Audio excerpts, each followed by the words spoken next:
ආයුබෝවන් නිෂා kitchen YouTube channel එකට ඔයාලව ගොඩක් ආදරෙන් පිළිගන්නවා. අදත් මම ඔයාලට ගොඩක් වටින වීඩියෝ එකක් තමයි අරගෙන ආවේ. කඩේ රසටම chicken fried rice එකක් හදාගන්නේ කොහොමද කියලා තමයි මම අද කියලා දෙන්න යන්නේ. අපි බලමු කොහොමද මේක හදාගන්නේ කියලා.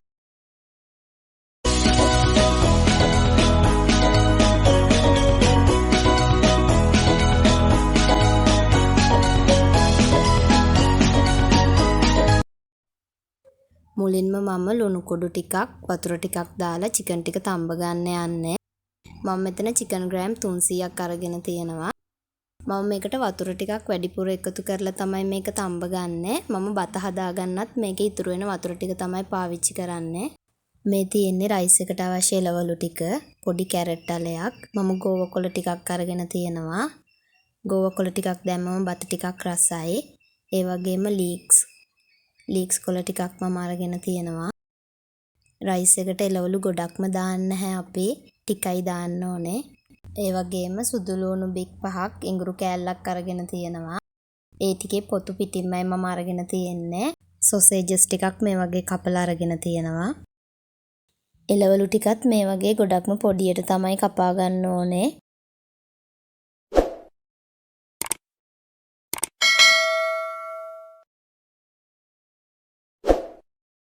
ඉඟුරු සුදු ලුණු ටිකත් මම මේ විදිහට තලාගෙන තමයි අරගන්නේ.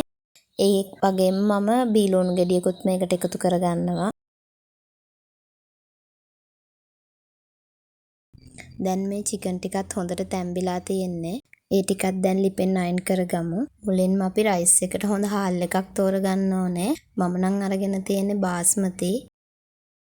මේ තියෙන්නේ මම සෝදලා පිරිසිදු කරගත්ත හාල් ටික. මේකට වතුර ගොඩක්ම අඩුවෙන් තමයි තියන්න ඕනේ. මම මේකට ලුණු කුඩු ටිකක් දාලා, පොල් තෙල් ටිකක් දාලා, පොල් තෙල් දාන්නේ මේක ඇලෙන ගතිය නැති වෙන්න. ඔයාලට බටර් උනත් පාවිච්චි කරන්න පුළුවන්. රම්පේ කොලයකුත් දාලා බත් එක උයා ගන්නවා. බත් එක ඉදෙනකන් මම chicken ටික බෙද ගන්න තමයි හදන්නේ. පෑන් එකක් තියලා තෙල් ටිකක් මේ විදිහට දාලා chicken ටික මම මේ විදිහට දා ගන්නවා.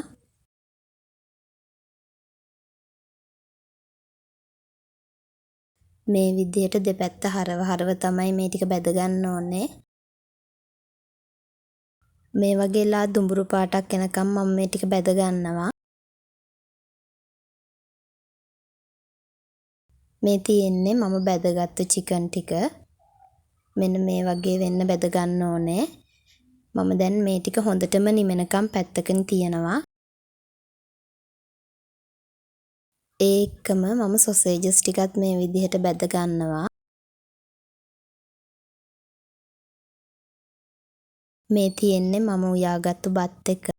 මේ වගේ ඇට වෙනම වෙන්න හොඳට උයා ගන්න ඕනේ.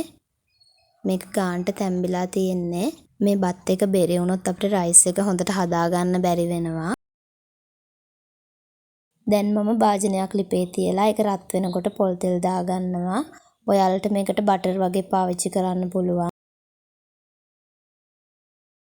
මම මුලින්ම මේකට තලාගත්තු ඉඟුරු සුදු ලුණු ටික එකතු කරගන්නවා. මේ වගේ පැදීගෙන එනකොට මම ඒකට බීලුණු ටිකත් එකතු කරගන්නවා.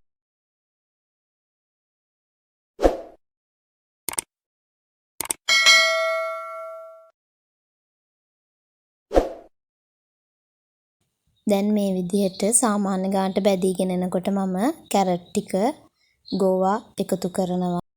මේකේ එළවලු ටික අපි ගොඩක්ම තැම්බෙන්න දෙන්න නැහැ. මේ විදිහට පොඩ්ඩක් කවලම් කරලා මෙහෙම තියා ගන්න ඕනේ.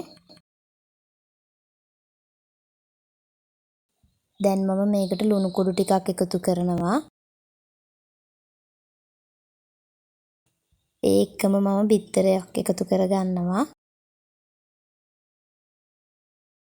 දැන් මම මේක ටිකක් කවලම් කරගන්නවා. බිත්තරේ අපි මෙතෙන්දි ගොඩක්ම බැදෙන්න දෙන්නේ නැහැ. බිත්තරේ තෙත ගතිය තියෙද්දිම තමයි අපි බත් ටික එකතු කරගන්න ඕනේ. දැන් ඔයාලට පේනව නේද මේකේ බිත්තරේ ගොඩක්ම බැදිලා නැහැ. තෙත ගතියට තියෙනවා. දැන් තමයි මම බත් ටික එකතු කරගන්නේ. මම දැන් මේකට බත් ටික එකතු කරගත්තා. දැන් මේක මම කවලම් කරගන්න තමයි යන්නේ. මේ විදිහට හොඳට මේක කවලම් කරගන්නවා. දැන් මම මේ රයිස් එකේ රස වැඩි කරගන්න තක්කාලි සෝස් තේ හැඳි 1යි සෝයා සෝස් තේ හැඳි 2ක් එකතු කරගන්නවා. මේ දෙකත් එක්ක සීනි පොඩ්ඩකුත් මම එකතු කරගන්නවා. එතකොට තමයි මේ සෝස් දෙකේම රස හොඳට දැනෙන්නේ. සීනි ටිකකුත් දාලා මම මේ විදිහට හොඳට කවරම් කරනවා. අන්තිමටම තමයි මම ලීක්ස් ටික එකතු කරන්නේ. දැන් අපේ ලිපේ ගින්දර හොඳටම වැඩි කරගෙන තමයි තියෙන්නේ. දැන් මම සොසේජස් ටිකයි බෙදගත්තු මස් ටිකයි මේ විදිහට එකතු කරගන්නවා. දැන් මම රයිස් එකට ගම්මිරිස් කුඩු ටිකක් එකතු කරනවා. ඒක ඔයාලගේ රස අනුව තමයි අඩු වැඩි කරගන්න ඕනේ. ඊට පස්සේ හොඳට කවලම් කරගන්න ඕනේ. මේ රයිස් එක මම හදලා තියෙන්නේ දෙන්නෙක්ට ඇති ප්‍රමාණයට. මේකේ හොඳ සුවඳක් රසයක් වගේම පෙනුමකුත් තියෙනවා. ඔයාලත් අනිවාර්යෙන්ම මේක try කරලා රස බලන්න. ඒ වගේම like comment කරන්නත් අමතක කරන්න එපා. ඔයාලා මාව subscribe කරලා නැත්නම් පහළ තියෙන subscribe button එකත් press කරන්න. මේ වගේ අලුත් වීඩියෝ එකකින් ආයෙත් හමු වෙමු. සුබ දවසක් හැමෝටම.